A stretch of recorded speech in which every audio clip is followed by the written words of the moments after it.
তুমি কি এখনো ভাবো আমি পারবো না? তাহলে শোনো, আজ আমি বলবো কিভাবে আত্মবিশ্বাস বাড়াতে হয়, একদম বাস্তবভাবে। শোনো ভাই, আত্মবিশ্বাস কোনো জিনিস নয়, এটা একটা ডিসিশন মাত্র। তুমি যখন বারবার বলো আমি পারবো না, তখন তুমি নিজেই নিজের শক্তিকেই মেরে ফেলছো। আজ থেকে একটা কাজ শুরু করো। প্রতিদিন আয়নার সামনে দাঁড়িয়ে বলো, আমি পারবো, আমি সত্যিই পারবো। শুরুতে ফেক লাগবে, কিন্তু রিপিট করতে করতে একটা সময় পরে এটাকেই রিয়েল বলে মনে হবে। তাহলে কিভাবে আত্মবিশ্বাস বাড়াবো? Just simple.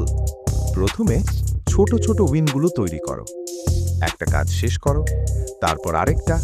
এভাবে ধীরে ধীরে তুমি নিজেই অবাক হয়ে যাবে, এটা কি আসলেই আমি? মনে রেখো, কনফিডেন্স আসে অ্যাকশন থেকে, চিন্তা থেকে নয়। আজ তুমি যদি 1 পা আগাও, কাল তুমি 10 পা এগিয়ে যাবে। So stop doubting, start doing. কারণ তুমি উইক নও, তুমি আসলেই পাওয়ারফুল। শুধু সময় মতন জাগতে হবে, জাস্ট এটুকুই।